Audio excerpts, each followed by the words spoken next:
అక్కడికి ఇప్పుడు వచ్చిన మీకు అందరికీ కూడా ప్రభుత్వంలో వందనాలు చెల్లించుకుంటున్నాను. అయితే వచ్చిన 2 నెలల క్రింద ఏంటంటే మా అక్కకి బావకి అంటే ఫస్ట్ కూడా కొంచెం గొడవలు ఆమె అడ్జస్ట్ అయ్యి 20 సంవత్సరాల నుంచి ఉంది. 21 సంవత్సరాలు అవుతుంది కదా పెళ్ళి. అప్పటి నుంచి కూడా బాధలు భరిస్తూనే ఉంది. మా అక్కమ్మ ఏంటంటే కొంచెం అత్తమ్మ ఆడపడుచు కొద్దిగా టార్చర్ చేయడం.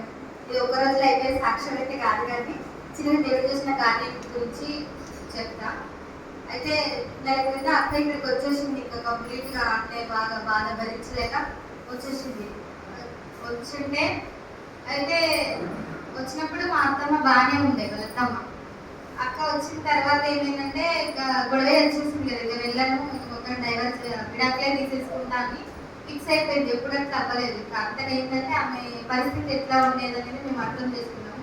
బాగా కొట్లాడిన తర్వాత అమ్మ వాళ్ళని తీసుకొచ్చింది. తప్పని పరిస్థితి వచ్చింది తప్ప కావలసుకొని ఆమె రాలేదు. అయితే మా అత్తమ్మ బాగానే ఉండేది వచ్చినప్పుడు. వచ్చిన తర్వాత ఒక 3 రోజులకి ఆమె మొత్తం సిక్ అయిపోయింది, హాస్పిటల్లో పడ్డది. అయితే ముందు నుంచి ఆమెకి బీపీ, షుగర్, థైరాయిడ్, అస్తమా అన్నీ ఉన్నాయి. అయినా కూడా అక్క బాగానే చూసుకుంది కాబట్టి మంచిగా ఉంది. అక్క వచ్చిన తర్వాత ఏమైంది, సడన్ గా పెడితే హాస్పిటల్లో పడింది. హాస్పిటల్లో పడిన తర్వాత డైరెక్ట్ ఆమెకి ఏం చెప్పారంటే 2 కిడ్నీలు పాడైపోయినాయి, డయాలసిస్ చేయాలని చెప్పేసి. ఇంకా ప్రాణం పరిస్థితి మేమేమో ఒకటే చెప్తారేమో మా బావ రావాలనేసి అని అనుకున్నాం, కానీ అది నిజమే. అయితే అక్కడ ఉన్నప్పుడు బాగా ప్రార్థన చేసింది. అంకుల్తో కూడా ప్రార్థన చేయించుకున్నప్పుడు అంకుల్ ఏమన్నారంటే, సరే బిడ్డ నువ్వు వెళ్తున్నావు కదా, నువ్వు డైరెక్ట్ హాస్పిటల్కి వెళ్ళు, నువ్వు ఇంటికి వెళ్ళకు. అక్కడికి వెళ్ళి నువ్వు మీ అత్తమ్మ కోసం వెళ్తున్నావు కాబట్టి అక్కడికి వెళ్ళి ప్రార్థన ఉండమని చెప్పారనమాట.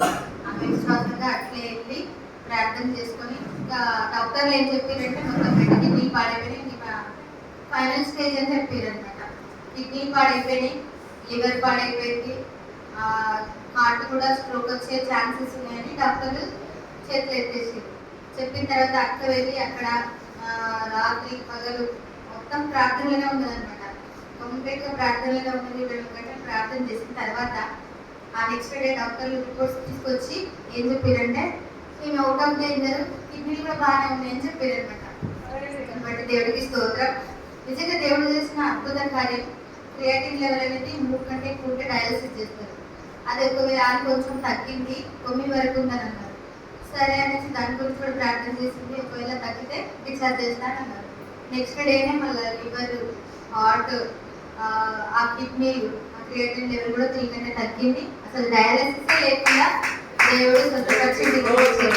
అక్కడ చేసిన అంటే ప్రార్థన వలన అంత శక్తి, అద్భుతమైనటువంటి సాక్ష్యం దేవుడు గొప్ప మిరాకిల్ జీవితంలో చేసింది. దేవుడికే మహిమ కలుగును గాక.